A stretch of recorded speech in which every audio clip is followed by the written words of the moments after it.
What's good, Relocation Football League fans? It's your boy Smitty, joined here along with Forbes, head coach of the Diablos. And unfortunately, Rob will not be able to join us today. He would have if we were later, but we decided to go ahead and knock out the podcast earlier. And of course, he'll be on next time. We got a lot of things to discuss in episode 14 of the RFL Live podcast here, guys. We, of course, got to recap that Relo Bowl, the Condors getting it done, winning their first ever championship under the helm of Chase McCoy. We talk about the player retirements, so I'm gonna go ahead and show you guys all of that. Most of this will be done in game. I don't have any graphics really for you guys. There's a lot been going on, so didn't have the time to create those, but we got the game up and ready and updated for you guys to see. Again, if you want to keep up with the moves and everything that's going on with the league, the depth charts, everything RFL related, make sure that you go ahead and check out our Neon Sports, which should have a unfortunately I don't have the overlay upgraded right now to show, but go ahead and check out our Neon Sports for anybody who has a link, the link to that. Go ahead and post that in the chat, and you'll be able to keep up with all the latest moves, checking out player overalls and everything, which we'll be diving into as well. We'll be talking, of course, about free agent signings, and I didn't add on the thumbnail here, but of course the biggest news that we're going to be going through is a lot of big moves this crazy offseason, as you see from the title, is the trades that have gone down, that have set up a lot of teams for the future, and of course for season 10, which is, man, based off of everything we've been hearing about the Madden and all this stuff going on, looks like that's going to be the best season in RFL history to date, just like how kind of in a sense season 9 was. What's your thoughts though heading into just a little bit of everything that's going down with these trades? Like, just if you had to sum up real quick, like what's on your mind? Exciting, new. I mean, this in terms of when I've been in here for the RFL. I think you specifically, Smitty, are finally at like a place where like you trust the coaches you have here.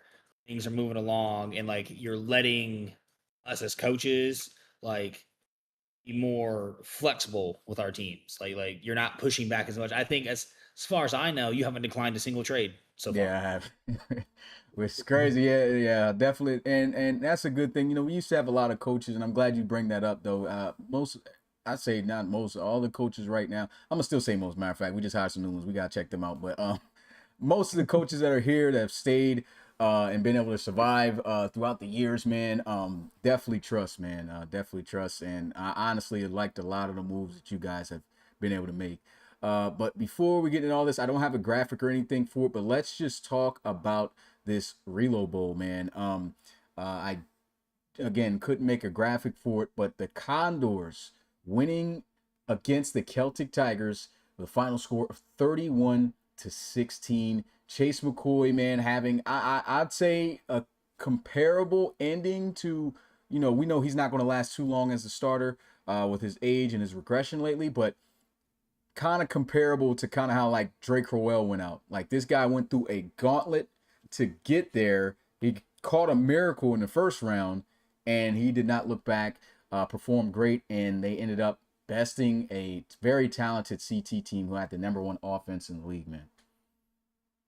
Yeah, I mean the Relo Bowl came down to, I mean, what we said the podcast beforehand, man. The Condors defense is what won this. I mean, not to take anything away from Chase McCoy. I mean, if you take away the very first Oh, you broke up.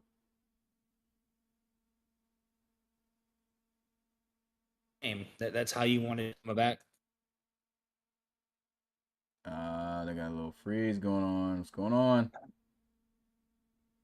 Okay, my whole PC just started acting Yeah, weird. okay. But okay, you're back now. Yeah, and now I lost my train of thought. No, so Yeah, yeah, you take away that first play where he throws that pick, and he basically played a perfect game. I felt like in the first half it was a back and forth win both teams, but I think the Condors were down 10-7 with 2 minutes left in the first half, drove down the field and scored. yeah. And then from that point on, when going into halftime 14-10, Celtic Tigers only scored two more field goals. You know, so they just went out there and did what had to be done.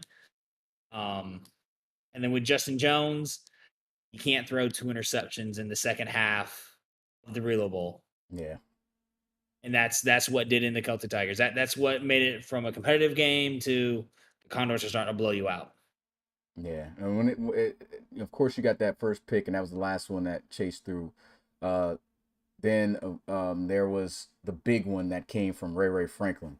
That was Mhm. the first one, and it wasn't just a pick; it was a pick six, and that's what really extended their lead past just one possession, and really kind of put the Celtic Tigers in a space where they have to try to pass and go against the strength of the Condors defense, which was the pass, and of course that led to another interception late in the game. Now, would I say that late interception impacted the game? No, but it was still just a great sealer from the rookie from Miami, Jay Hayden, and that's really what put the game away. It's just the momentum. The defense did its thing, but again, a lot of guys will say, "Hey, defense wins championship." Of course, for the majority, I say the defense was doing its thing, but I still feel like the main difference in this game was the fact that you have to have that balance. You have to have some sort of offense, and what you saw from Chase McCoy in that game, it wasn't where both defense was shutting down and then the offense was able to just do enough to win.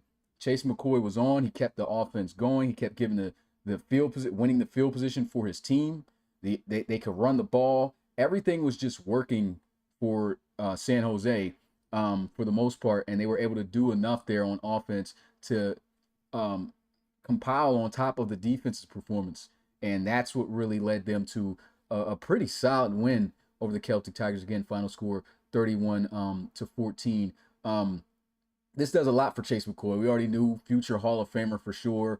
The Hall of Fame season is coming up. First ever Hall of Fame inductee class will be before season 10. Of course, he can't be a part of it. He's still playing. But this guy's already tops in all-time passing records and was able to also win a team that no one expected to win a Relo Bowl this year, a championship. And the way he did it, the teams he beat to get there, I mean, everything just was couldn't ask for a better storyline ending of that season for Chase McCoy and how everything just gelled together. Anything else you want to talk about with the Relo Bowl, or good to move on? Uh, don't be surprised if we see Justin Jones and the Celtic Tigers just stay here for years. I know you resigned some of the old heads, but Jones showed he can get it done this season, and he's what, 26, 27? I think he's 25. That 26. Just 26? turned 26. Yeah, Okay. just turned 26, 91 overall. Celtic Tigers are going to keep coming back. I don't think somebody's going to let him die. And he just earned an X factor too, which definitely makes things a lot more difficult. Um, all right, so let's go ahead and get a look. I have this. I have the game set up. I'm gonna show you guys the retirement. So there was a lot of players. Some players shocked me retiring because I thought they still had a little bit left in the tank. But let's go ahead and show the game. I think the best way to do this, probably full screen. Would you guys rather be full screen, or can you guys see this? I'm gonna go ahead with the chat on what you guys feel. Um, you want Probably the better. small or full screen? Full screen. Yeah, I think it's probably better full screen. Yeah, because that text got to be a little small. You guys probably aren't reading that. I'll just make it full screen anyway. Let's go ahead and get rid of the miniature screen here. Okay, let's get rid of that too. All right, now we have a look at the retirement. So Carlton Fatanikin, this is a guy who he's been around the league for a minute. I think he's played season 2 was his first season. Started out with the Thunderbirds. Was around for, I'd say, yeah, it's been 8 years he's played in the league. Retires. They don't look at the years that they got there, but he played 8 years in the league. Was a big time playmaker for the Thunderbirds. As a speed guy, was never really the main guy, but I remember one year he had a real big season and was the guy and had to be for the Thunderbirds that one year that they didn't make the playoffs for the first time, which was back in season 6. And I think he was able to muster up 1,000 yards that season. And it was a big time kick return man. Had a kick return touchdown in a couple seasons. Even had one in the preseason. And just a nice contributor. Did what he could for the Barons. Started a little bit in the first couple of games, but they let the young Marcus Young take over, and really didn't see much of him at all except for on special teams, and he decided to call it a career. Thurl Leanne, this is a guy who started out his career with the Snowhawks. Again, he's been back since I don't know when. I thought he was going to retire like 2, 3 seasons ago. Not going to lie, this guy was old and still was playing at a high level in like the last 2 seasons at a high to mid 70s. So he lasted a lot longer than expected, and again had some good seasons. Even played good this year. Let me see if I think I wrote down statistics for retired guys because I had to before I was able to update DL. But there you go, retires. We're looking at Thurl Leanne and Thurl Leanne. Where's he at? Yeah, he had 8 sacks this season, and unfortunately, Neon doesn't even show total tackles, but he had 25 tackles. This is a guy who's playing outside linebacker, 2 pass deflections, and he played in 13 games. So he did get injured a few times and decided to call it a career after this season. So nice little solid career for him. This one kind of shocked me. Langford Cloud, who's been here since season 1, called it quits, man. I thought he was going to at least play one more year. He's still a solid overall. Had a great season for the Black Knights as well. I do have all the statistics for all the players also, by the way, except for the offensive linemen. But Langford Cloud this season had 276 carries for 1,113 yards with a pretty much a 4 yard per carry average. Had a 4 20+ yard runs and 9 touchdowns this year. So I mean, the guy broke 24 tackles, had 1 fumble. Played in all 17 games. Unfortunately, they came up short making the playoffs. But Langford Cloud spent his entire career there with the Black Knights, was the guy. Great season to end on. Thought he would have more, but again, calls it a career after 9 seasons. Vondre Bryson, this is more so a guy I remember during his time with the Marshalls, Wizards. It wasn't really a big name running back, so I really can't go too much into detail about him, but he's going to call it a career. Roman Morrison, this was a dude who made his name in Columbus with the Explorers. In the very first season, he was with Columbus, so he's been around for 8 years and played a couple seasons with the Dreadnoughts. And you can see a lot of Dreadnoughts on this list that's coming up. So the Dreadnoughts got hit hard with retirements, man.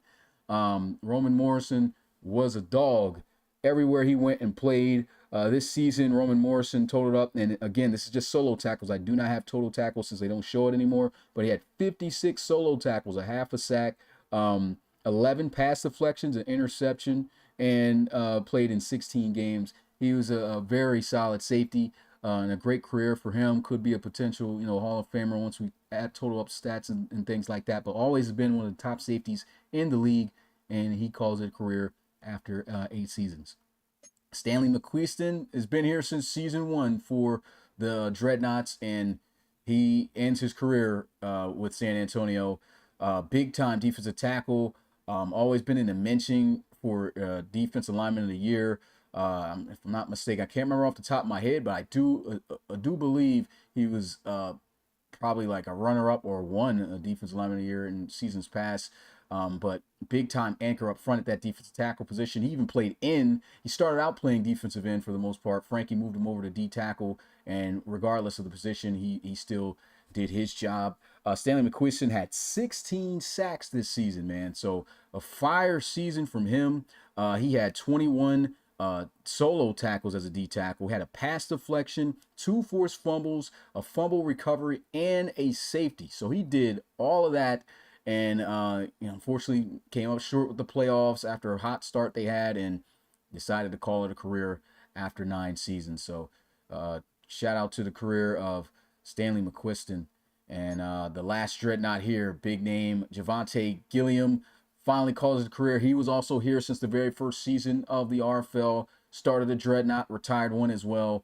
So 9 years of this beast back in the early years. If you watched him play, the guy was an absolute beast. Of course, in his later years, after Cam Perkins got drafted, the need for him and the reps for him just really started to cut down. I thought they were going to let him just go into free agency last year, but Coach Frankie said, hey, man, let's run it back one more year. And you can tell this season just really was not. He just was not that same guy. He was given an opportunity because Cam Perkins got suspended and injured at some times. And when he was given the opportunity to show what he could still do, he really could not do much. He finished the season with 87 carries for 292 yards, so under a 3.5 yard per carry average, so not good there. But he did get in the end zone 3 times for a touchdown, broke 7 tackles, played in 11 games, and had one run for over 20 or more yards, and his longest run was 20 yards. So uh, again, just not the same back he used to be. He looked like he recognized that. He knows his time is over. It's Cam Perkins' time, and calls it a career. 9 seasons. You got Luke Harbor, which this guy, not really too much to say there. Jack was Snow, big time defensive player for the Shamrocks. Shamrocks. Yep, he played at the defensive end position along there with T.L. O'Neill. He did not play with the Shamrocks, of course, his last year. Marshalls were the guys that ended up signing him and giving him opportunity. And Jock was Snow. Let's see what he did before the season ended. Um, he had 3.5 sacks. 3.5 sacks, 8 solo tackles, nothing else. So he did force a fumble too. So he forced the fumble, and yeah, calls it a career. Definitely a future Hall of Fame lineman here. He won multiple Offensive Lineman of the Year awards. Henry Nielsen started with, of course, the Celtic Tigers. The award was named after him, the Nielsen Award in the College Series for Best Offensive Lineman. And if you watch the RFL, this guy was protecting Dre Crowell for years, even Justin Jones, and doing an excellent job of that. Finally going to call it a career over there in D.C. 9 seasons for him. J.J. Nareth, not really too much to say about him. He's been around. Lester Gatson in his early years was a dog. Started out in with Dublin, the Shamrocks. Then he ended up I'm blanking on the other team he went to. I think he might have just he just went to the Wizards, and then they changed Yeah. into the Marshalls. So he's still only really played for just 2 franchises. But his early years, this dude was a dog. He played 8 seasons, and that's it for him. Dylan Rollins, a big time offensive lineman. He's won multiple. He's been in the Pro Bowl multiple times. I don't know if he's ever won an Offensive Lineman of the Year award because most of the time that went on for overalls back then. Still kind of does. And he had a great career, man. Great career with the Snowhawks. Retired as Snowhawk. I think he actually started with the Explorers though. Actually, he started with the Explorers, got traded, then he went to the Was on Snowhawks. my list for a while. You said what? I traded him to the Snowhawks, so he used to be a Diablo. Okay. Yeah, so I think it was Explorers, Diablos, and Snowhawks. Antoine Muldrow, a Tigers legend. This dude's been there since the very first season, 8 years. So that's accurate that they got there. Big time playmaker. He actually did not record any stats, so he didn't play at all. He was just a depth guy. They never had to use him. I mean, sucks he went out like that, but I'm guessing, hey, if you're not going to get any stats, man, or play at all, might as well call it a career after you've been a dog for this team every other season since. And so, yep, Antoine Muldrow calls it a career. Will Christie was a solid outside linebacker. He played DN too. Played for the Gunners, and then he finished his career right there with the Tigers. So I think he was around also for 8 years. Rashad Scipio been around 8 years too. And this guy, believe it or not, I don't think he had much stats at all. I think he had like one game he got to play. Let me see, Rashad Scipio. Yeah, he played one game and had one tackle and forced a fumble with that tackle. So I mean, the one play he did, he made an impact, and that was it. He retired a Steamer. I think he started with the Steamers too back in the day, but I think I remember him with the Bisons. Uh, yeah, and all that. So yeah, Rashad Scipio, probably won't remember him if you join later, but in the early season, this guy was a dog. Malcolm Sims, a big time offensive lineman, has played for a couple of teams. He was with the Gunners, of course, ending his career with the Miners. So that's it there for him. Jason Lindsley was a dog for the Celtic Tigers. Got to play a season with the Miners, and he definitely made that push. Got to go to the playoffs, and got close, but unfortunately, could not get it done. At least was there to win the Miners. Well, Coach Dunn their first playoff game, and they got that done. So 9 seasons for Jason Linsley.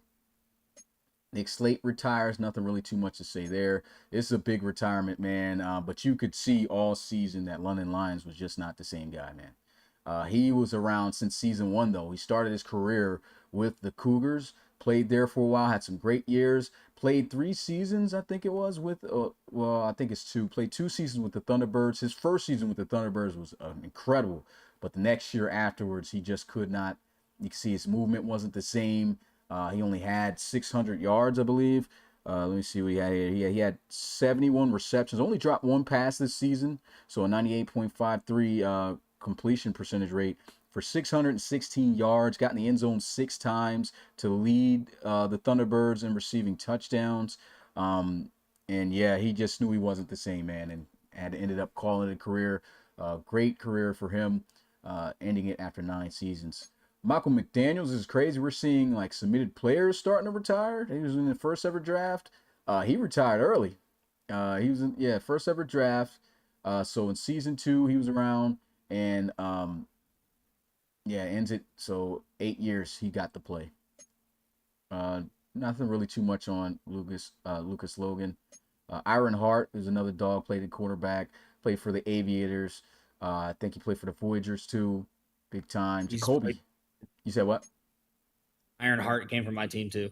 Yeah, and played for the Diablos. So he's actually been around quite a bit. Um, Jacoby Haskins, this guy was a dog. He started with the Diablos, man.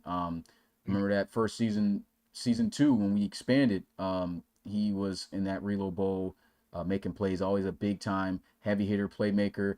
Ended up getting traded over there to the London Bulldogs. Won a championship with the London Bulldogs. So I mean, that's big time for him. And didn't make it this year. And he just said, "Hey man, I already got a ring under my belt. I'm gonna call it a career." Big time impact player that ends his career after 8 years. Martinez Strickland, this dude, if you watch the early years of the Brooklyn Bulls, this guy was an absolute monster. I think you can consider him potentially even making it in the Hall of Fame at some point, because I mean he was even down to his mid 70s still making plays. So this guy, look out for him potentially, doing that. But played phenomenal, man. 9 seasons in the RFL, and a big impact player, finishing his career with London and the Bulldogs. Same I can say for Malcolm Wiley. Not really the Hall of Fame though, but he played for a lot of teams early. Played for a lot of teams early. I think he started his career with the Elks. Played over there with the Barons. Um, he was all over the place, man. And that's all I could really remember in terms of the teams. But I know he's played for at least 4 to 5 teams. This guy was one of the first early movers as a generic player. Then we had a guy retire that was a punter. The rest of these guys are like NFL guys, so we don't even, yeah, we don't care about that. But those are the retirements, man. What I'll ask you, Forbes, since I did most of the talking about the careers of these guys, which players were you more shocked about, or do you want to talk about that retired after this season? Well, like I think I'm most shocked by the Langford Cloud one. Yeah. Because if I go look at the Black Knights, it's also not like look at the Dreadnought situation who have Cam Perkins, so it makes sense for them to leave. You go to the Black Knights, and then the next man up is Matthew Holman, who's 75 and 28 years old already. So I just and they were one game away from the playoffs. So how old was he? Like 32, 33 Yeah, ish. I think he was 32, man. 32. So 32, I think he was still an X factor. He was still in the high 90 or low 90 or yeah, low 90s, high 80s, Top 10 rushing back. top 10 rushing back. I just I'm interested to see what the Black Knights are going to do. Are they going to rock with Holman and Walker, or are they going to get someone new? Yeah. Yeah, so that's it for the retirements. Let's go ahead and get a look at the re-signs. Let's see if we can find that. Yeah, here we go. Re-signs, some big re-signs. We're just gonna go through. Um, just the big ones that pop out that I'll mention. The Red Dragons re-signed Avante Cellison to a 2-year, $14 million contract. He's been around with the team since season 1, so year 10 coming for him, even year 11 if he lasts even after that. Morgan Weaver, Stoner's been a fullback for them for a while. He signs him to a 3-year deal at the fullback position. How about Chip Taylor getting re-signed back as a backup quarterback to Anthony Savoy, 3 years, $6 million. Oh, The Tyler Henderson with a huge deal. You said what? Tyler Henderson with a huge deal right below that. Yeah, and Andrew McIntosh, man, the still one of the original Twin Tower receivers, still standing, man. Going for year 10, been here since season 1 again. 2 years, $6.4 million contract, and then, like you said, Tyler Henderson, young star tight end, 5 years, $52.5 million contract. So pretty much, just over $10 million a year. You're going to be paying him. We had a fullback re-signing here from the Pioneers, but brand new coach in the building, Coach Miles. I'm already forgetting the name he came up with. Duke. Yeah, Coach Duke. And yep, they bring back Flanagan. He's a known fullback. I don't know if most people know about fullbacks though like that. Not too much of a known name here. Levi Martz, he's been a long-standing community member. I don't even know if he knows what's going on with his guy. He's always just in the sports channel. But he got re-signed to the Shamrocks for 3 years, $12.3 million. Hightower, Maya, nothing really here. T.L. O'Neill gets a 3-year, $86.3 million contract. This guy, uh, that's a great addition to keep on the edge along with Keegan Meyer Jr. And so they're still going to be wreaking havoc there for a minute. Penn getting re-signed. This is a big one right here. Roland Carter, he getting signed to 4 years, so they're keeping him pretty much till he's 30, unless they just opt to trade him at some point. But big time impact linebacker, the anchor, the anchor to this defense, the key playmaker, along with Tank Frost, who's been dominating with over the middle. 4-year, $58.4 million contract he was able to land.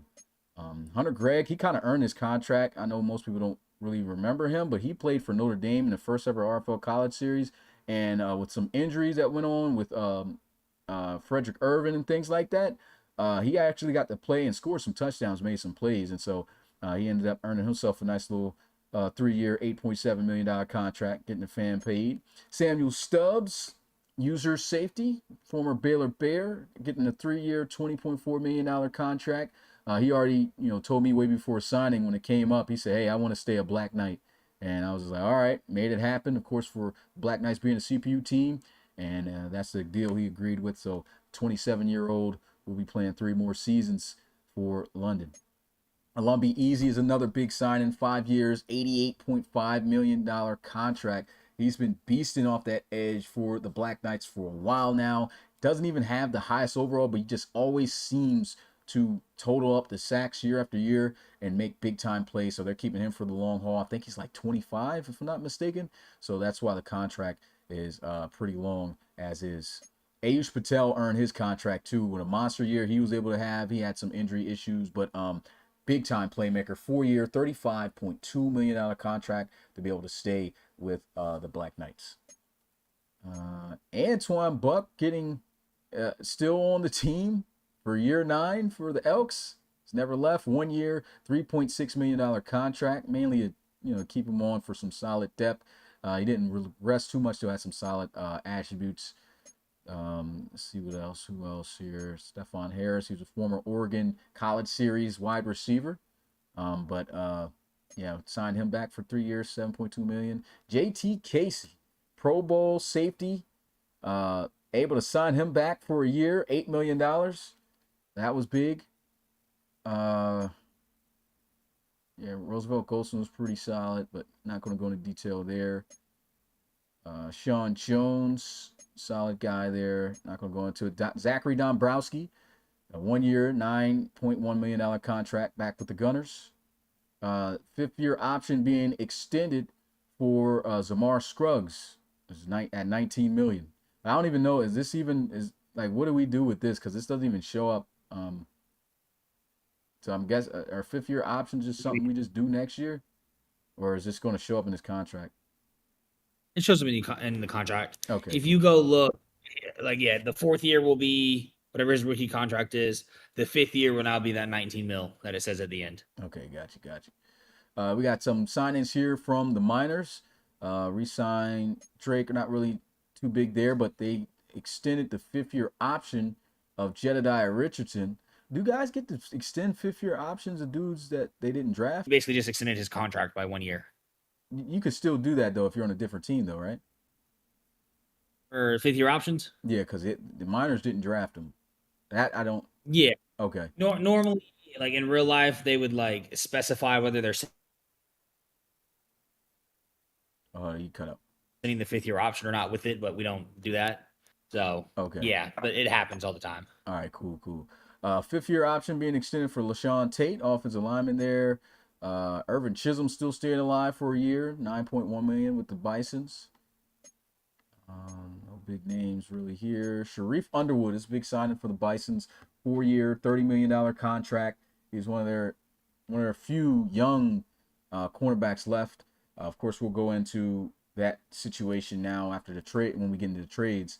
But yeah, 4 years for him, a 4-year contract for the safety Rashawn Vaughn, who's a beast, one of the better safeties in the league, despite being on a struggling team. 4 years, $43.6 million contract for him, and they were able to sign up their 29-year-old center and Teddy Hattemore for 3 years, $51 million. Teams like that you're seeing throwing a bag right now, they got a lot of money, so it's just getting sent out there. See any other big names here? Armin Rudolph, a year. Thomas Tennant, Thomas Tennant, the center for the Aviators. They've been developing him well. 4 years, $26.4 million contract.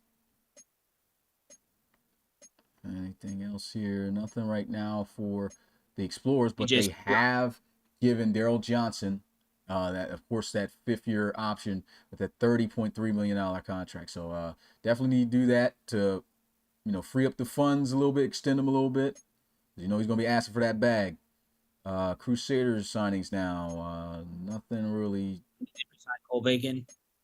Yeah, there is. Cole Bacon and Stephen Wilcox, both to 1-year contracts. Defensive tackle Stephen Wilcox, he actually held the record for the most sacks in a single game with 6. I think we had a guy break that at 7, either a year or two back. But $9.8 million he was able to get signed to. And of course, Cole Bacon, who was up there leading the league in sacks, had 25.5.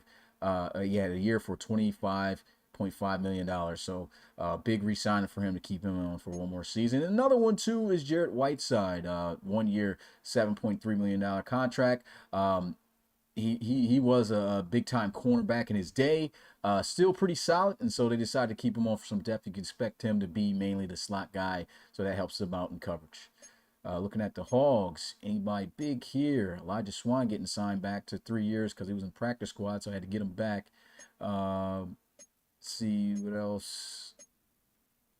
Lester Strickland, 2 years, $12.4 million contract. Caleb Godfrey definitely earned his contract, got to play a lot more this season, and got signed to a 2-year, $8 million contract there. Carson Stevenson was up there in sacks as well, able to land himself a $20.5 million contract for a year with the Hogs. Now we're getting on to the Snowhawks. Any key names here? Case Kern surviving a year, $11.3 million at the center position. Ryan LeCavalier. That's a huge overpay for LeCavalier. It's pretty big. But he's definitely going to be the guy for the Snowhawks, so just going to extend him. But yeah, that is a lot. I would have just waited and re-signed him to like 10 mil a year next year. Yeah, I'm gonna be honest, bro. A couple teams, I wasn't even thinking, like when it came to the 5th-year option. I'm like, oh, this ain't even gonna show up next year. So I was just hitting it, and then I was just like, I was like, it might show up. So then I started hitting a couple guys. I stopped doing that and actually started doing it. But yeah, definitely should have did that. No, Ryan LeCavalier for $21.5 million is kind of crazy. Ain't kind of crazy. It is crazy. Laventreese Moulton, Not really too much going off on there. Uh, Asi Okafor, this is a big Okorafor. That's a big signing. 3 years, $86.4 million contract right there. Larry Cruz gets to go back on the team with the Lumberjacks. 2 years, $12.2 million contract. Moses Newsom getting a year. Breon Keith is a big lineman that the Desperados were able to sign back. He's won, I think, Offensive Lineman of the Year before. He's definitely made the Pro Bowl a few times. $19.8 million contract for him. The old UCF first college series quarterback for the Knights gets re-signed to the Desperados. 2 years, $6.8 million. Didn't Chester Brace, too, 8.8 for 2 years. no, I'm thinking of the wrong. Dustin Riley came from the Crusaders. Save. Mm-hmm. Okay. And this is something we're going to talk about when we get to the free agent signing. So the Sentinels did sign Wendell DeMonte to a 1 year, $15.6 million contract, but something happened and they had to drop him in free agency. We'll get into that. Let's see if there's anything else here. I mean, he's definitely got a lot of re-signings. Knockwood Choice getting signed. Sergio Woods, it's a big re-signing too for the Bulls, man. He's been a monster. 3 years, $45.6 million contract for him. I think the same thing I'm Bulls to Joe Johnson Yeah, because he fell same back. deal for Joe Johnson in the Bulls. They had him Jack for Rowe, 16.6. Let's see. Yeah, same with Jack Brodine. I think DeMarco Whitehead. Royce too. Yeah, Whitehead got to keep his. Uh, but that is a big signing though. 2 years, $55.6 million contract for Stanley Whitehead going into season 10 for the Bulldogs. Ike Page, that's a big signing. 4 years, $48.8 million contract. Alex Moricola was still pretty solid, so they kept him for 1 year, $9 million for the T-Birds. Dean Staley earned a contract. He came in big on certain situations with injuries. 2 year, $8 million contract for him. Now he'll be the fourth guy up there whenever backup is needed with the injuries. This is a good signing for the Barons. He was with the Armadillos, got traded this season, and had a great season, and played even more better too with the Barons, as he got a 2 year, $16 million contract. Looking at the Tigers, signed back Matty Packerman for 2 years for $6 million. Kai Cash gets his fifth year option. Hunter Jones, I do not remember this, but yeah, 3 year, $33.3 million. I think I did sign him back, yeah, because they don't have any receivers. I was about to say I wouldn't have did it, but they didn't have any receivers like that. He's a solid, slot guy. Daryl Moreland got a year for $3 million. Unspread still rocking. Yeah, Calvin Lunsford still alive. 1 year, $17 million for the Huskies. Javonte Gibson still alive at cornerback. 1 year, $11.2 million. Getting towards the end here, guys. Still going around. But Anton Colquitt, 1 year, $10.3 million for season 9 with the Condors. Any other big names? Okay, John Bell's getting signed back as a backup. 2 years, $5.6 million. Cornell Mickens getting back with the 1-2 punch with Chris Clark. That's going to be crazy. They had a phenomenal season this year together. 1 year, $6.1 million. Trey Worsley gets a 1 year, $8 million contract with the Celtic Tigers, so he'll be around. And he's got the same scenario as Cornell Mickens. Both of those guys may be coming back, but they're not going to be starting over those younger guys. And I think Reed Wagner is going to be in the Celtic Tigers. Yeah, or not Wagner, Holmberg. Yeah, there it is, right here. Oh my goodness. Inactivity. Inactivity when we're obviously looking through the stuff, man. This is crazy. But yeah, that was a big re-signing with The Reed Celtic Holmberg. Yeah, huge. Let's see, where's They're my bringing up a good. Yeah, next season should be a huge, our like first huge class of user players either re-signing or going into free agency yeah. with CP, Leo Moon, Call, all of them that class. Yeah, it's gonna be interesting, man. The user error is slowly creeping in. Of course, there will always be some generics, man. It's just too many players, but users are definitely starting to get their opportunity, make plays, makes a name for themselves, been working to get there. And just to talk a little bit too, like some of these, I look at some of these rosters, man, and I'm like, man, there are so many guys who could have played if they had just stayed. You know, if they had just stayed and grinded and got their reloads, they could have been playing right now, or at least a season ago. And Yep. they just messed it up for themselves. Just like, oh, I'm not playing, I'm out. And you know that's what the league's all about, man. If you're not going to put in the work, the next guy will. And now that opens up the doors for you know the other guys. Let me go back down because I know we were further down in here.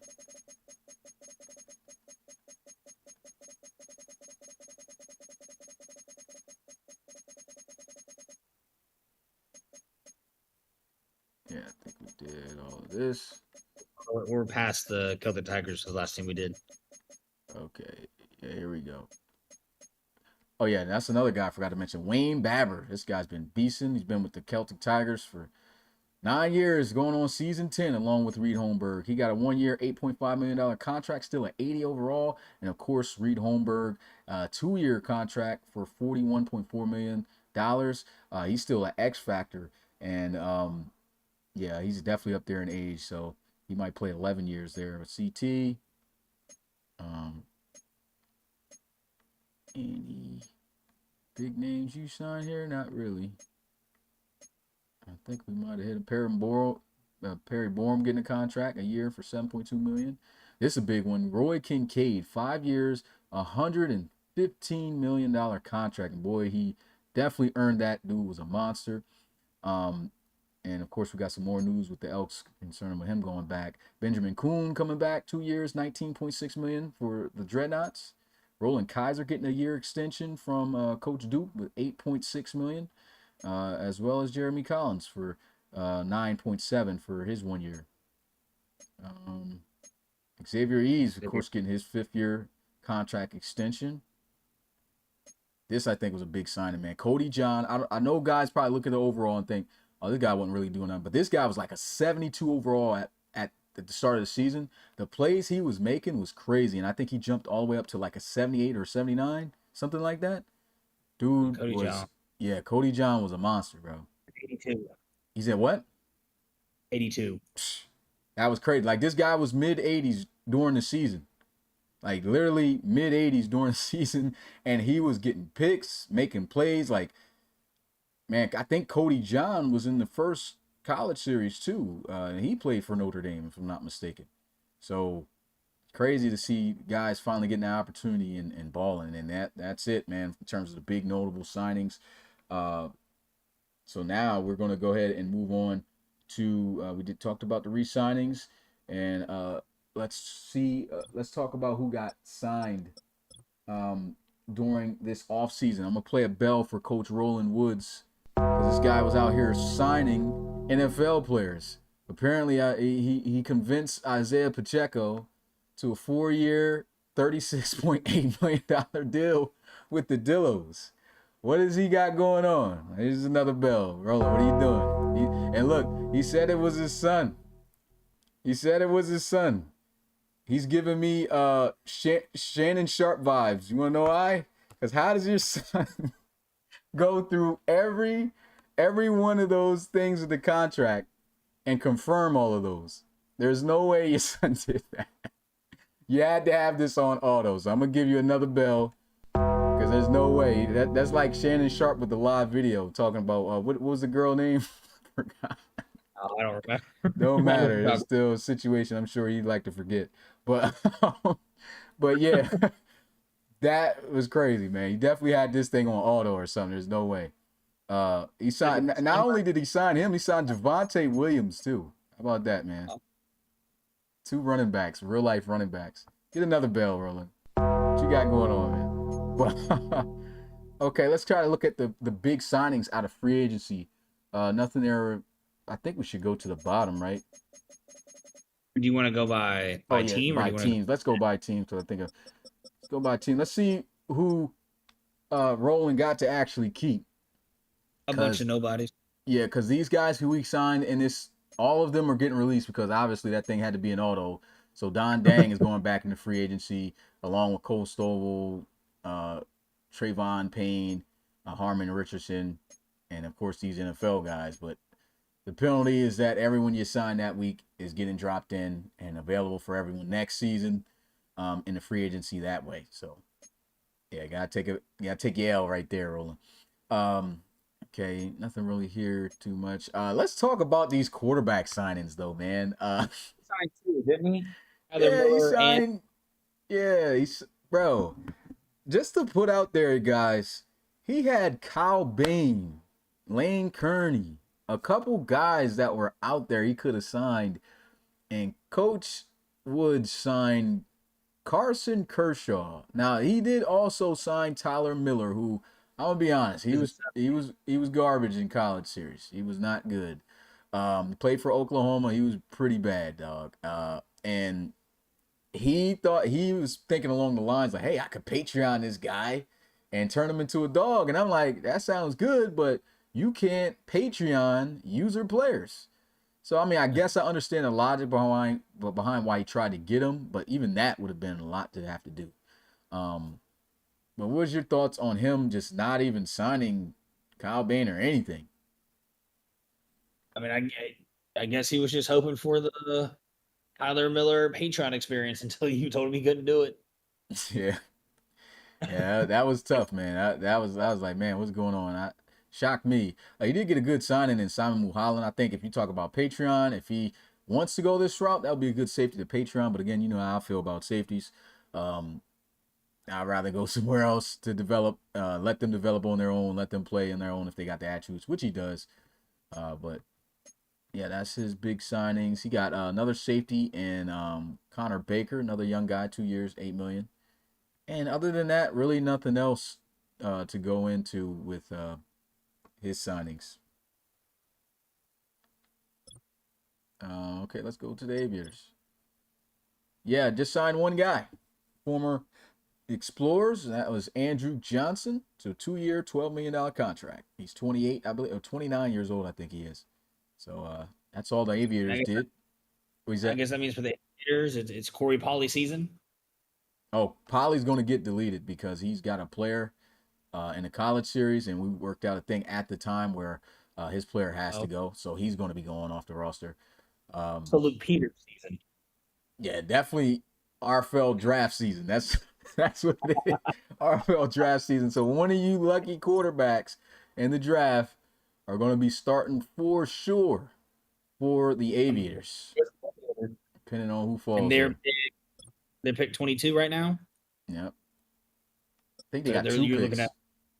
22 and 24. Yeah. So two picks So right the there. second, whoever that ends up being. Yep. Uh, okay, on to the Barons. Good signing here with AC Denton because they were really struggling at the DN spot as they release Sean Bailey. AC Denton is an 80 overall defensive end, and he's got some solid speed with 87. So that's going to help bolster the defense enough with their depth. Adrian Dodge got signed, the linebacker core, even though they had some solid young linebackers, they kind of needed another one. They like to run that 3-4. And so they get another veteran middle linebacker to go there along with Nolan Carroll. And they sign Dodge for 1 year, $5.5 million. He's been a great linebacker for the Monarchs all his career. Um, Nobody else really. I think just talk about staff. What is this? This practice squad stuff. Yeah, nothing really going on here. Stuff that his son did, of course. You said what? Stuff that his son did. Bison's nothing. Didn't sign anything in free agency. Black Knights. They signed Naquan Bow, former Voyager, for 1 year, $5.9 million contract. You know they need linemen bad, really bad. And then they ended up getting a. Okay, this is staff week. I guess when we see staff week, we're just gonna leave that alone. Bulldogs. No signings in free agency. Again, when you see teams like this, teams like the Bulldogs, salary wise, they can't spend any money. So free agency is pretty much out the question. Was out the question for them because I think they're like right at the cap, which is why they had to Yeah, that's cut. like Yeah, which is why they had to cut a couple guys. the Uh, Bulls. yeah, but we'll see. I think it was 3 teams that we had to do that for. Bulls didn't do Okay. anything. That's that staff week stuff. Celtic Tigers didn't do anything. They're pretty much right there too. Condors, nothing. Cougars, nothing. Same deal with them with money. Uh, Staff week, I so just nothing there. Desperados, they were able to sign Vondre Priester, a former Explorer, for a 1 year, $17 million contract. Needing an outside linebacker. They got one there. Uh, Forbes was able to sign former Hogs wide receiver Sylvester Leach to a 1 year, $7 million contract. He took a huge hit in regression. Um, but Forbes says, hey, dude still can ball. I saw he still at least had 90 speed. So, Yeah, he's 3. He'll be my third receiver after trading Drew Blaze. It left a gap, and he's gonna fill it. yeah. So, good pickup there. Uh, There's a couple of linemen here. Todd Copa, you got. This was a big one right here, Alex Kinder. And this was the first day I kind of want to kick myself because there's a couple of teams I definitely would have tried to get, but I did not participate the first week like at all. And so you and Dunn was just racking up dudes that no one bid on. And Alex Kinder, former Black Knight, still a young guy, right? Like 26? Yeah, he's 26. Yeah, 26, solid dude to build on. 3 year, $22.2 million contract. That's a good pickup there. Even picked up Holden Wolf for a year, 9.4 million. When you sign these guys, you gotta keep them first year unless they cut them off the roster. What was your thought process with signing Holden Wolf though, and not getting Lane Kearney back? Well, I mean, the difference in $35 million. Oh, okay, yeah, that makes sense. Yeah, that Lane, makes if you look at free agency, Lane Kearney's asking for 1 year, 46 million. okay. That's crazy. So he's like Jabri Jackson last year. Yeah. Gotcha. So if you're looking at when we go through mine, you're gonna see some players that got signed twice. It's because Frankie messed up his thing. Oh yeah, Frankie did an evaluation, and so I was the only one who offered at the time, so I had to cut everyone off, and then we had to redo it. gotcha. So this So like same deal I didn't here. I didn't get Wendell DeMonche or Dustin Riley. Yeah. All right. So those were Forbes signing. Let's look and see what Frankie did in free agency. What'd you get? Only had Frank Belton, 1 year, 1.5 million. He did pretty good with the Aviators though this year. Surprisingly, he even made the Pro Bowl. So a little pickup. And that was it for him. Elks signing wise. Okay, got Vincent Gomez. Definitely needed a D tackle. 1 year, 10.1 million. Uh, and that's staff week. That's all the Elks did. They just went and got a D tackle. Explorers did not participate in free agency. Gunners did not participate in free agency. Hogs didn't. Huskies, they were able to land Nathan Schmidt, former defensive tackle of the Explorers. 1 year, $13.3 million. And I think he's still at 81. So that's a good signing there to be an anchor up front at that D tackle position. Lumberjacks. See what they got. One guy they were able to sign, which was Kareem Stone, the center. They needed a center bad. I think their starting center was like 30 years old, and he was a 72. So not going to cut it. 1 year, 8 million for Stone. Marshalls, let's see what they did. So they went and got Cam Monk, cornerback, former Florida State guy in the college series, to a year, 2.2 million. Craig Chapman going in for his 10th season. He started out he's been around too. He started out with the Pioneers, went to the Shamrocks. Here he is with the Marshalls. But who was he with before? I'm trying to think. I think it was the Pioneers. Shamrock. Pioneers, Oh, yeah. okay. I think he went back to the Pioneers, if I'm not mistaken.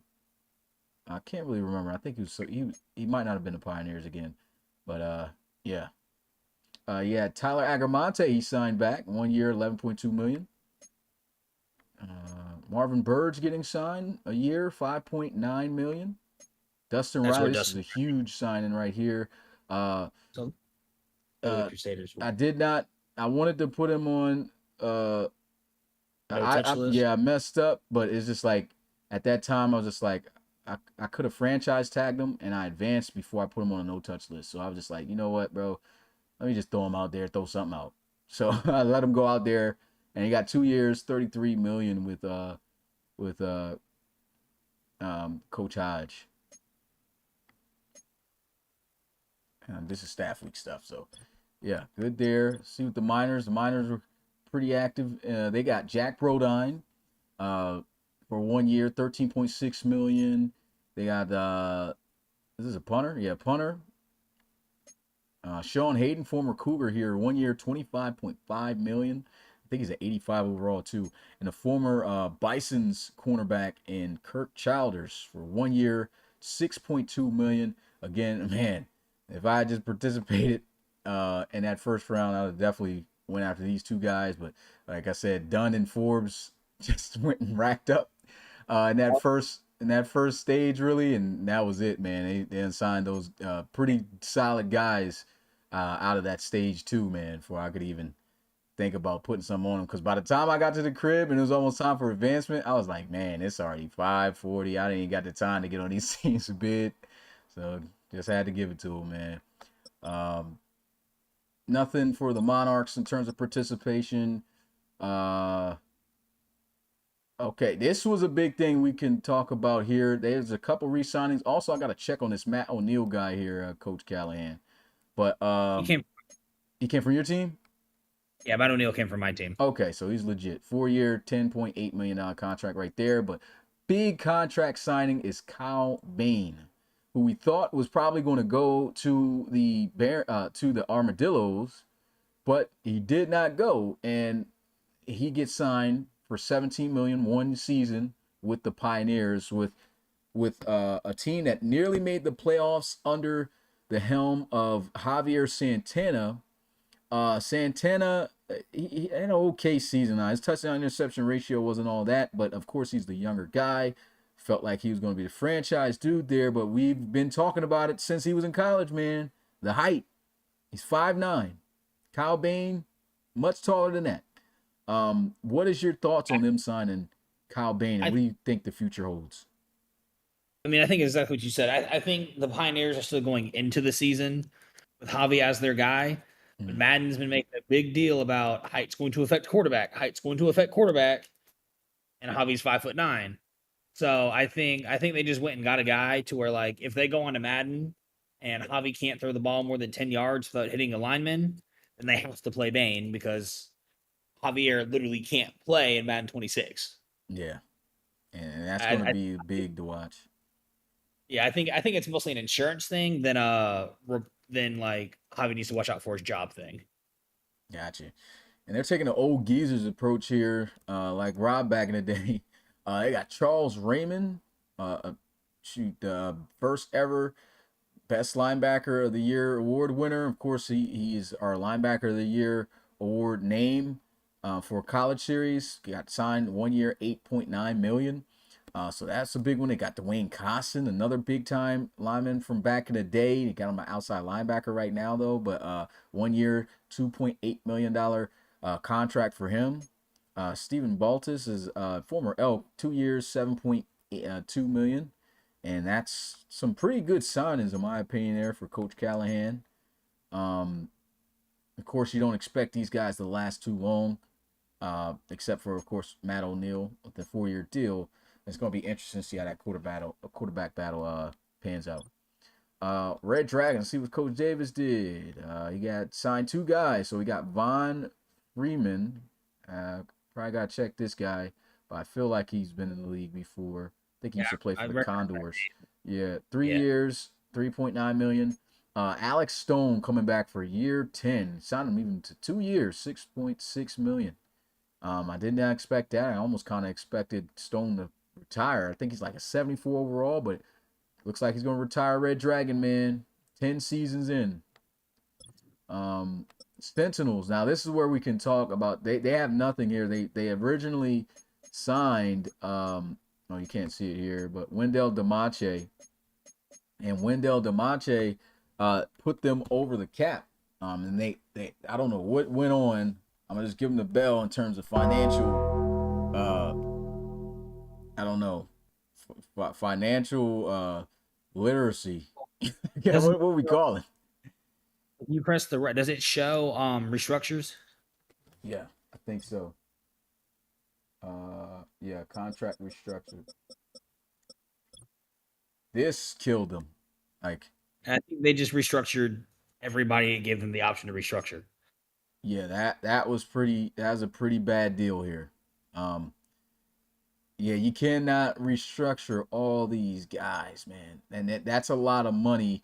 And they ended up totaling up over $50 million in That penalty. cap penalty for this. So I don't think they traded. Did they do any like big trades that I don't remember? they've made some trades this season. Now, what I know off the top, no, we probably have to go. Let me check real quick in the The trade. Let's see. trades channel. And you can even just type in This channel. flame over the off season. I don't Excel. know where. Easy way to check is if you type in Discord like that. Okay, so this year, okay, all I seen from I saw accepted, someone they just this off season was with Flame. yeah, was with Flame. Uh, yeah, because the other ones date from 2 years, so they didn't do anything. The restructuring just killed them. Yeah, Uh, so yeah, I don't know what went on there, but that just really took a ton of money away from them, and they couldn't participate in anything. And especially, you know, definitely wasn't getting anything out of free agency with that. They tried to get Wendell Demache back, did not happen, and yeah, that was it. yeah. So go to their resign tab. Resign. Yeah, right here they had him, and I think they had to cut all three of these dudes, right? I think it was just Demonte. Just Demache. Okay, but yeah, that's a big loss. But a team that definitely needed him ended up getting him. So yeah, we'll get into trades, of course, after this. We're nearly done. Shamrocks, uh, they got. I think this. Oh, this is re-signed. That's why Yes, signed. resign. Yet they didn't participate in free agency. Neither did the Snowhawks. Uh, but the Steamers got running back Brendan Warner for 3 years, 11.7 million.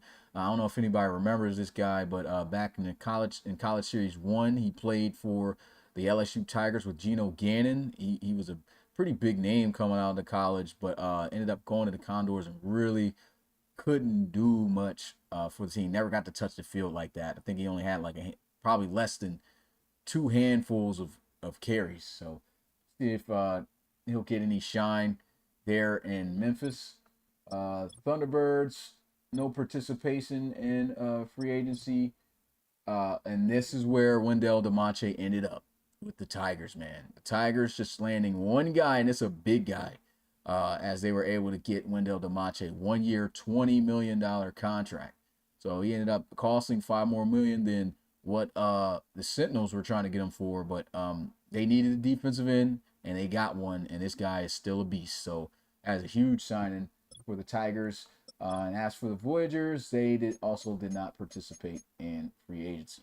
So, with that being said, do we go to trade? Yeah, trades. So let's go and look at the trades. I don't know if all the trades are actually going to be in game, are they? Have they all I been don't know. carried out? Have you done all the CPU ones? I think I have.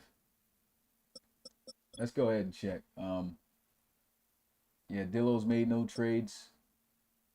Aviators, You no can just run trades. NFL top Huh? Barons. Yeah, so here's the QPOC trade with the Barons. Yeah. So yep, Q Pop going to the Barons in exchange for Juan Chaney. Uh he also got a first round draft pick this year. which was the back half pick for the Thunderbirds, and a second round draft pick next year, which I think the Thunderbirds gave up the Armadillos pick. Yep, Armadillo. So that makes it closer in the second round, most likely with them favored to be the better team next year. So yeah, Q Pot going over there, finally getting his wish, getting out of there, out of New York, man, going to Atlanta. And yeah, I think that's the one pick that they had. Yeah, the one trade that the Barons had going on. They did Bison's. Jabari Jackson too. Oh yeah. I'm fucking okay. Yeah, You scroll down. this kind of looks weird because it's throwing me off with the new teams behind them. Yeah. So yeah, Jabari Jackson going to New York, in exchange for Ryan Brinker and a second round draft pick. I think that's next year. Yep, second round draft pick next year. So that definitely just bolstered up the QB play for the Barons. Also checks off Dorian Chavis being the starter next year, because obviously he's not going to start over Jabari Jackson, but now the ball's in his court, as Pecan was saying, kind of on that Will Levis type situation. Either you're going to put in that work during this year, sitting behind a future Hall of Fame quarterback, or they're going to be looking at somebody else to fill the spot. So we'll see what Dorian has to do. He's already in the hole, negative 18,000 reloads, because he didn't reset his reloads. So now, 100,000. yeah, 118,000. So now he better he better grind out in the college series, because if he don't show up in the college series, I don't know, man. I don't know if he's going to be that guy next year. So he's literally got to put in a year's worth of work to get back positive and be able to have some reloads for season 10. Mm. And I think, yep, that's it for them. Let's go ahead and look at the trades of the Bisons. The Bisons traded away Parker Brockers, as you can see here, big time defensive back. Brockers has been with the Bisons since season 1, going into season 10. 9 years he played with the Bisons, still an X Factor corner, and he gets traded in exchange with a third round pick this year, in exchange for a second round pick this year, a third round pick this year, and Branton Sneed, along with a I think, is that it? No, and Branton Sneed. I think that was it right there. Yep. Brandon Sneed, a current second, a future second. Was it? Was it a current? Yeah, a current second, a future second, and then a current third. Yeah, and then they made a deal also with the Cougars, trading away Hugh Jacobs for a third round pick next year, which I think that's not accurate. I think that's just a game, so we can't really go off this game. We have to go. I think that's a second round pick they traded for. Yeah, future second. Yeah, future second. So that's not even accurate. So we can't really watch out for this game. Bulldogs, no trades. Bulls, no trades. Celtic Tigers, no trades. Condors, no trades. Cougars made a couple moves. And looking at Jacob this McCall. one, Jacob McCall getting traded to the Elks. Yep, big time trade right there. Elks feel they got their guy. Which is that? Is Jacob McCall going to be their guy next year? Is he going to be the starter? Yeah, he's going to be the guy. They sold on him being their guy. Still only 23 years old, at 85 overall. So yeah, they're sold on trying to develop him, and he's all in, man. He's been excited. Already had the news kind of beforehand, so he's talking about really putting in the work now that we got cap breakers to move his guy, to really be that franchise guy, like people figured he was going to be with London, until of course Gannon came to town. But here's fresh start, as he was saying, and we'll see what he could do, if he can turn this franchise around for Salt Lake City. He also got traded in exchange for a second round pick this year and a third next year. And then we have the Bisons trading. Okay, yeah, we talked about that one. And a trade that he made for offensive lineman from the Marshalls, and Parker Gibson for a third round pick this year. Crusaders made one big trade, and that was with you, Forbes. Diablos were able to get the first round draft pick, which is number 9 overall, in exchange for Dre Willis, outside linebacker, and a first round draft pick next year, and a fourth round draft pick this year. So that definitely helps them with their outside linebacker position. Forbes is looking to try to hit, of course, with that ninth overall pick, or better, depending on what happens if he tries to get up there. That's going to be tough. A couple guys been trying to get in that top 10, but yeah, that's a good landing spot. What's your thoughts on this trade you made here, man? Well, for me, Dre Willis just became as expendable. Yeah, cut out again. I went back and looked at like just my roster. Oh, am I back now? Am Yeah, I you're good good? now. All right, yeah. So just went back and looked. Dre Willis hadn't like I think I saw him in the chats a couple times, but he didn't earn a single reload all year. He didn't upgrade all year.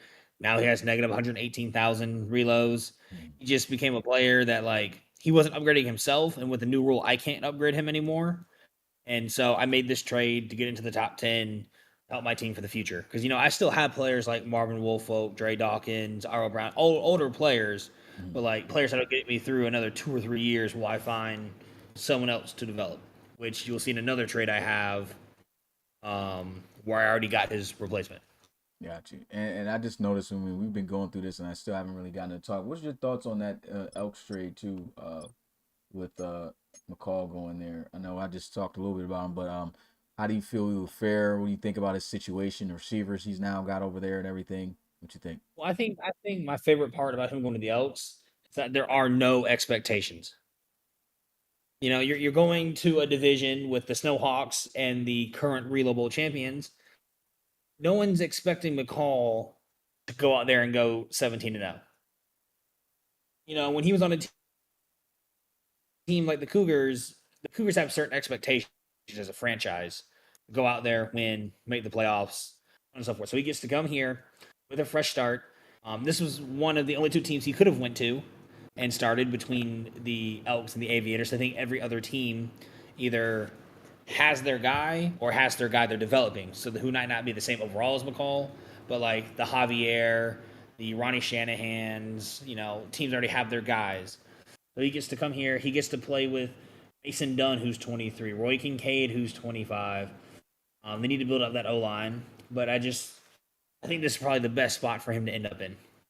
Yeah. Desperados, no participated trades. We talked about that one trade already there with Had you. 4 trades. Um, which trade is this? You just go all the way to the bottom. Okay. There's a lot of movement going on here. So it's off All right. season. Yep, Tyreek So you, McCall. yeah. So I got Tyreek McCall, who will be my new edge rusher instead of Dre Willis. But here I traded T.J. Glasgow, and got a future Voyagers first. So I have the Voyagers first round pick next year, in exchange, and Tyreek McCall. And you can go For just that. you can go into all your you can go into like every one of your trades. I'll just move it around and let you just talk about a lot. So again, with this Voyagers trade, I traded a young TJ Glasgow, 82, 25 years old, who just happened to be 6'10 for whatever reason. But traded him, which got me a future first and the Voyagers and Tyreek McCall, which let me feel comfortable moving Dre Willis, since now I had Tyreek Call and Dre Willis, and I had 2 future first. So I took one of the young edge rushers, I took one of the future first, and turned that into a top 10 pick this year. Gotcha. Oh, So okay. that's how that. So what about this move right here? Main question I got: 1-for-1, Mike Troy the third traded to the Pioneers for Devin Diggs. Realistically, in this situation, I I got a fifth. you got a I think it fifth. was my. Yeah. So Okay, yeah, right yeah. there. So Realistically, looking at this situation, um, what is his chances here in so Mexico City? this came from anyone who's been in the RFL Discord and everything. Everyone knew that Diggs didn't want to be a Pioneer, and all the Pioneers didn't want Diggs. Like they didn't want to they just didn't want to be together. It was just bad. They were fighting in the locker room, outside the locker room, this, that, and the other. So I talked to Diggs. I was like, "Hey, man, I'll trade for you, but unless you build up your player and then in 5 years, maybe in 4 years, you get up to an 83 and it's a McCall situation. I trade you somewhere else to start. It's that and the other. He knows he's basically my franchise backup for McCafton at the moment. Mm-hmm. Right? Like he knows he got traded because he wanted to get out of the Pioneers locker room. So that's why, like, because obviously I have Madison Axel. Mike Troy was a random 73 overall player that I threw back just to get him. So he's just here to have a more peaceful time in the league and dev him and be able to dev without him having to fight his own locker room.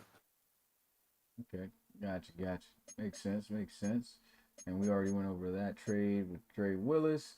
Now here's What's your other one? Sheldon Reinhardt, Tyrone Anderson trade.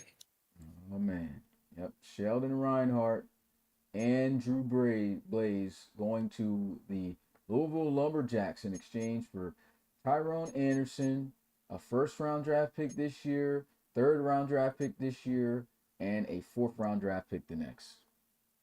What's your thoughts on Yeah, this so trade? this one came down to my perspective. Obviously Sheldon Reinhardt just won EB of the year. Mm-hmm. It's just a Pro Bowler, just led the league in interceptions. He just turned 30 and is on a contract year.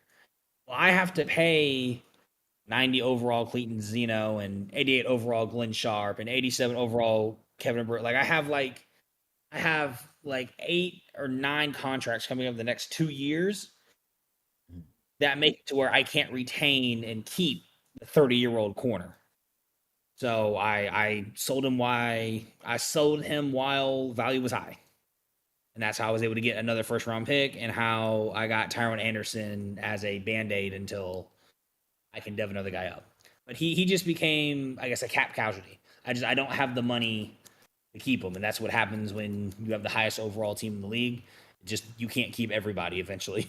Yeah, definitely makes sense. Um, and did And we I end had up one talking more. about? Oh, okay.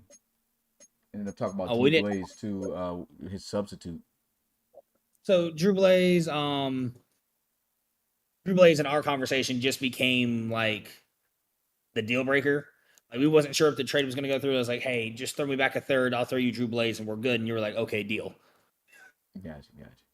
So Drew Blaze just became the thing that I had to put in for you to accept the trade. Gotcha.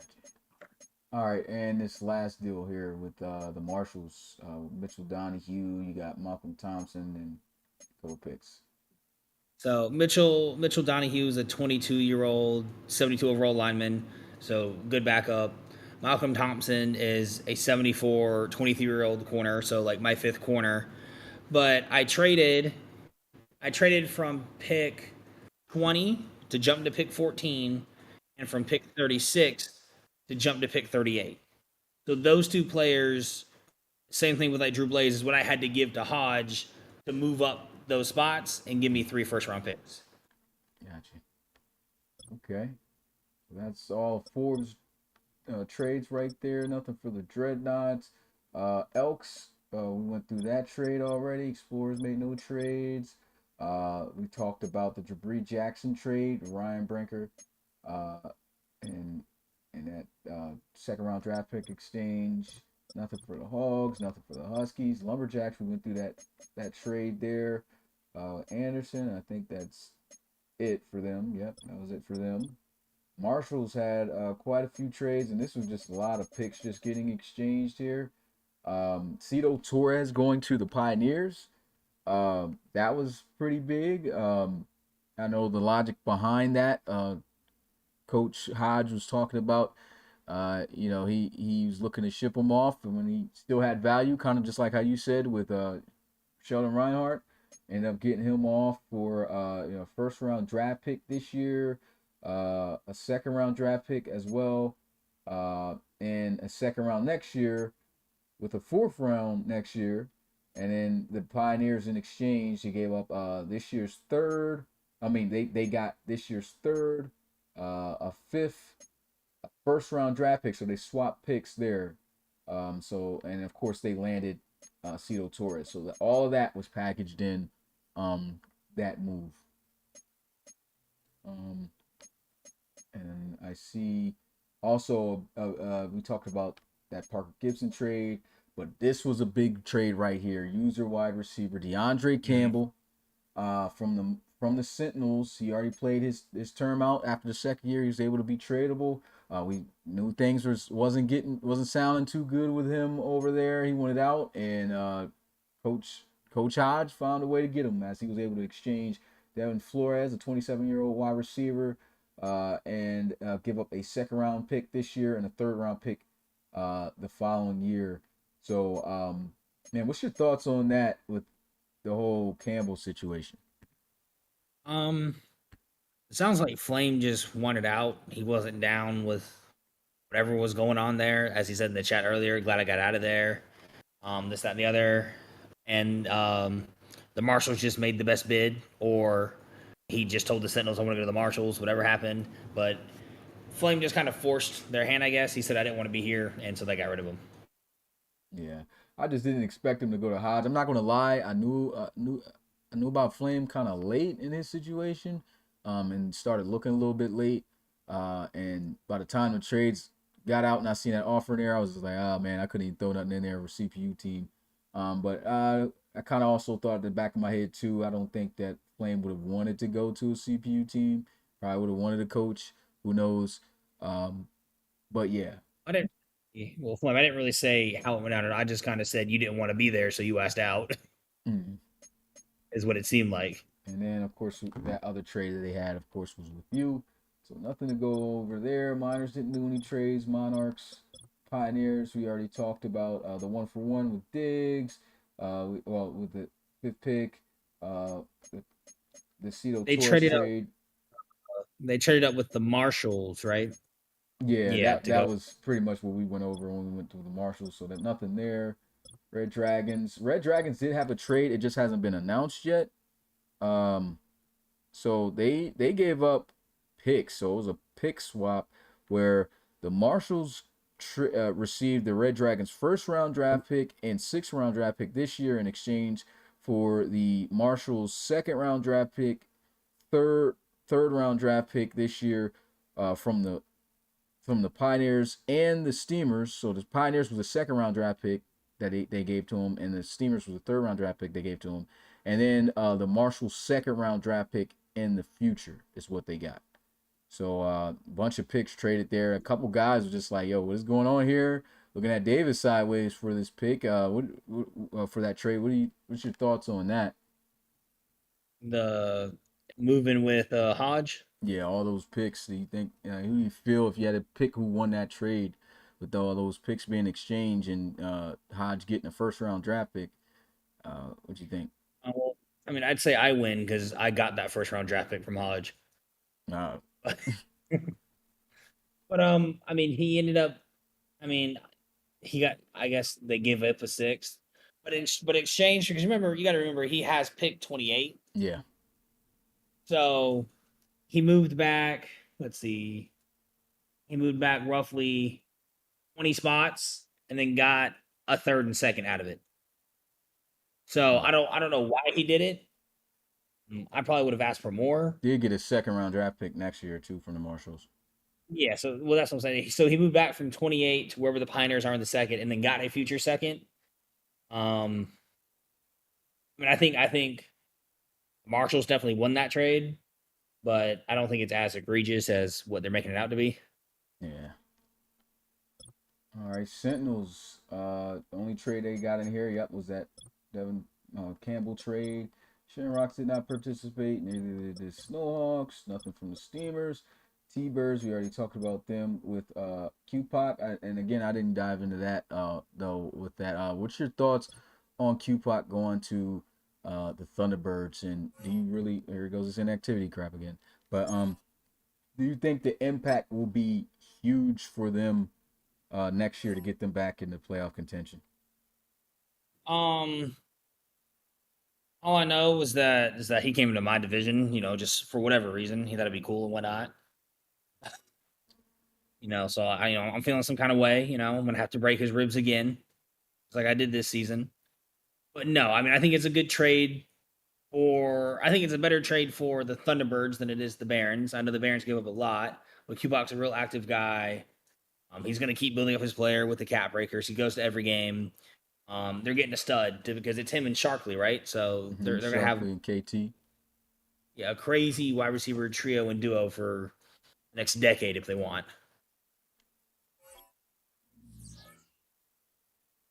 Yeah, let's see. That might have been it. Let's see. I think we got some for the Tigers too. Yeah, we talked about that trade though with Yep. Parker Brockers, France Need. Oh, yeah, that was it for them. Voyagers. Yeah, we talked about that with you, and that was it. So those were all the trades that kind of went down. Is there anything else? Let me just make sure nothing else. Yeah, we talked about that. Just looking through the review. I think we hit every trade.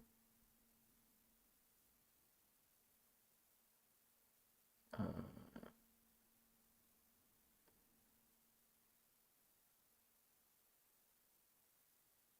yeah, it looks like we hit every trade. Yep, every trade has been talked about and hit. Those are some big moves. We talked about our thoughts on that. And now I guess what we could do is let's minimize this again, get this off, and finally bring our faces back up.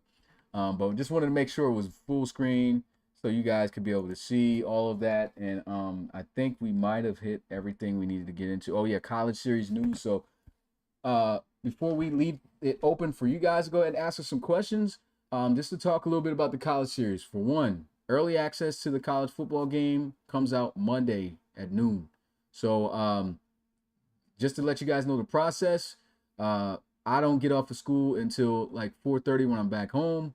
We got a situation with some of the college series coaches where it's going to be like an hour after that they'll be available. But once we have a decent amount of coaches ready to go, we're going to be in that file. We're going to have Pecan advance and simulate every college series season that we've had for the first 7 seasons. And then we're going to get the building and everything maybe the day after once all that is done. So that means we're going to be working a few days, making sure everyone's built. Once every player is built that is returning for the college series, then we're going to set up when we're going to have the live stream not too far after that for the new guys, where you guys will be choosing your players and then getting them built live online. Live on the channel. So we'll be having that going. After that, it's pretty much everything is set and we're about ready to roll, like literally that fast. So you can expect the college series most likely to get started around the end of this month or the beginning, the first week of August. It really just depends on how long it takes us to create the guys, but I feel like we got a decent amount of dudes that's going to help us get that done pretty fast. I know for returning players at the very least, it's at least just over 225 players we got to make. Sounds like a lot, but at the same time, that's like recreating 4.5 RFL Yeah. teams. So it's like, especially with manpower, we should be able to get that done fairly fast. And then it's up to the coaches to choose who out of their team who they want to recreate to get back. So I really do think it's going to be a quick process, and we're going to have that live stream fast for new guys. New guys, if you're watching this, I already put a message out in the Discord. Please reach out to me again on the website or something, because there's still some guys that are saying they did not get an invite from my end. It says I've sent invites out. So I need to know who has not gotten their invite and are not in the Discord yet. And we got to get that squared away before the live stream hits, because if you don't get in by the time that live stream hits, then it's a wrap. We are still taking college series player applications. So if you're looking to be in this year's college series that's about to start and be fire, it's as soon as the 10th hits and the base release drops for that game, that is it. Well, actually, you know what? I'm going to add more hype, more excitement to this. I'm going to make it to where the first day of the live stream is where it ends. So we're going to keep apps open the first day. We're going to have it where we're making guys. And if dudes that day are like, yo, this looks cool, I'm trying to get in on this right now, they can do that, but only on day one. because I think day two might take a long time creating dudes and setting all that up. So we'll see. But yeah, we're gonna make it live. So yeah, that's it, man. And that season should be getting kicked up pretty soon. We should be having content, so, starting to create content and stuff for the college series and starting to post that out for CS8. But that is it for everything we needed to cover for this podcast. Anything you want to say for us before we open this floor up for them to ask any questions? I'm just ready for this college series. 3 first-round picks. I'm scouting everybody. Yeah, yes, sir. All right, man. I think this college series is going to be definitely fire. Season 10 is going to be fire. Like, this is always like the best part of following the RFL. College coming up, players fired up. We now got coaches, the draft, of course, the national championship, all that stuff that leads up after the draft. We got one of the best franchise modes Madden has had in years coming, and more influence that the coach is going to have, with the players, and just looking to see who the RFL coach is going to take. Like, it's so much going on. There's no dull moment right now at this point in the RFL. Also, just to put the news out there, after tomorrow, all trades for the season are going to be officially closed for any movement in the RFL. We usually do that so we can focus solely on the college series. And then it will reopen somewhere towards the end of the college series or afterwards before the draft, so guys can look to try to make some final moves before getting into season 10. But yeah, I'm now looking to see who's got some questions. So I pre-ordered it, but won't be until the 10th. Oh man, Rodney. Well, you ain't got too many people to make, so it's like you're good. As long as you are a coach and you've been approved, you can coach. You have to have your game and your payment in by the 25th. No, I mean by the 15th. Excuse me. If you don't have it in by then, unfortunately, you're not going to be able to coach in the series. So you're good, Rodney, and you already pre-ordered it, so you're good as long as you got your payment. He said, "Will my player submission for Miami Hurricanes will be?" I don't get what you're saying here, but if you're saying that will your player be in? Did you receive an invite? As long as if you received an invite back to the Discord, then that means your application is in and you're good and ready to go. So yeah, if you're in the Discord, you should be good.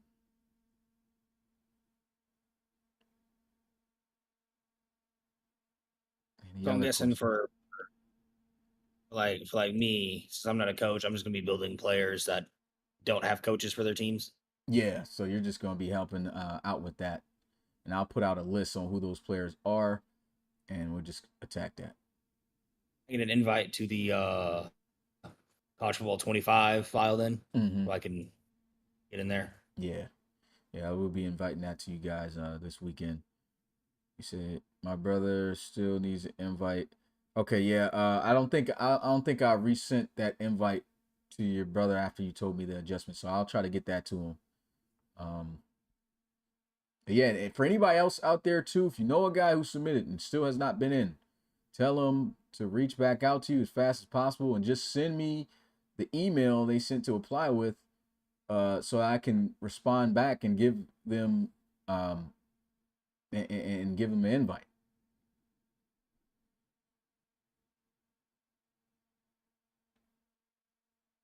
I think we just about covered everything then, boys, huh? No other questions? Anything about the college series? I don't know, Rashad. I mean, we're not going to know anything until you get here. It depends on what you put in your application, too.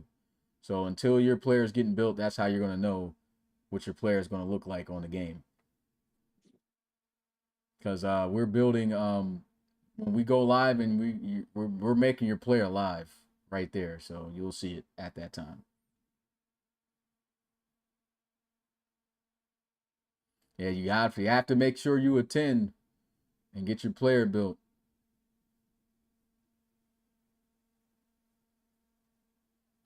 And for guys All who right. can't attend, what we'll do is we'll just that'll be handled in the Discord.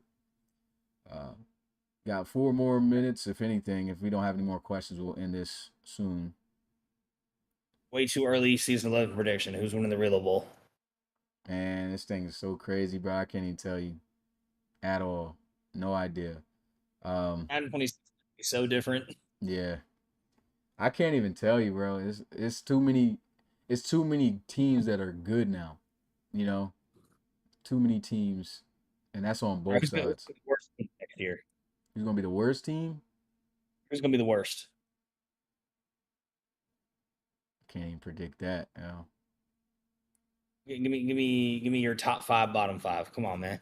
I don't I'm even out. know, bro, because there's some moves I still am making and have made already for some of these lower end teams. It's like it's hard to even tell with them who's gonna be like bad. I think there's a lot of teams that's gonna shock people next year. Oh, He said Voyager's pro. So how will manual progress? How the manual progression going to work, or will you leave it on auto? What you mean, like with college series? Because are you talking about college series? If you're talking about college series, yeah, I'm gonna just leave it with the base game stuff. Said Voyagers, bro. Whichever team draft me, gonna win the relo. I heard that, Jaden. oh. Guess we should prepare the Aviators to be in the Relo Bowl. Yeah, Aviators might be if we're talking about a team that could be like kind of that bottom end. Really depends on what quarterback they land. Because I mean, whatever quarterback they get, that's who they're going with. You know, and if quarterbacks end up being taken early, and they're left with like a mid guy, I don't see them having too great of a season. So I guess that's Sorry, one team I could say. Ooh, Yeah, it'll be just on auto. Well, the coaches will be able to choose their upgrades. CPU wise, it's on auto, or at least yeah, it's on auto.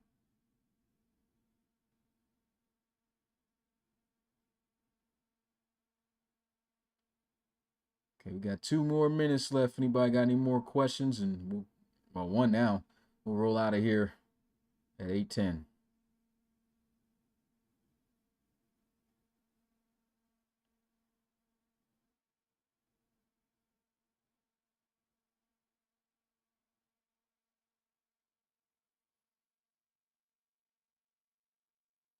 Yeah, I think we're good, man. Favorite moment of S9. Oh, there's a lot of moments in S9. Not gonna lie, but I would still have to say Chase McCoy winning the bowl, man, because that's just like you know what I mean? He finally did it. He was supposed to be that big name guy since he first got drafted in the first ever draft. Didn't even get drafted in the first round, got drafted in the second, and he finally did it. So I think that was pretty big for me. You think Clemson gets the throne on this game? What do you think, Forbes? You think Clemson wins 3 back to back like Ohio State and also has the most natties, or you think another team gonna take it this year?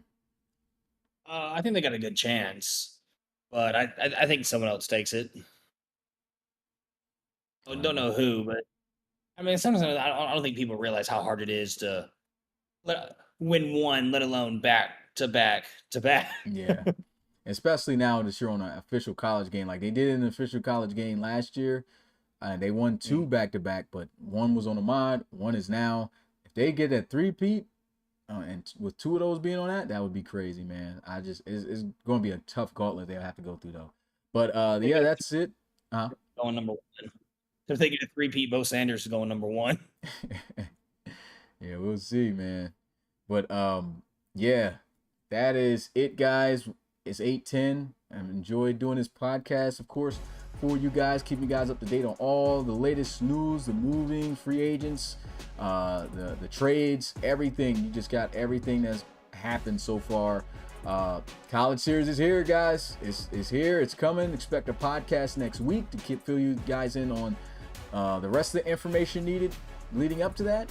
And with that being said, it's your boy Smitty, RFL Commissioner and play-by-play commentator, along with Forbes. And shout out to Forbes, his daughter is celebrating celebrating her birthday today. So let's get hashtag Forbes' daughter in the chat. What's her name? Caroline. Let's get hashtag Caroline in the chat, man. Shout out to Caroline. Shout out to the RFLers. League first, man. See you guys next week. Peace.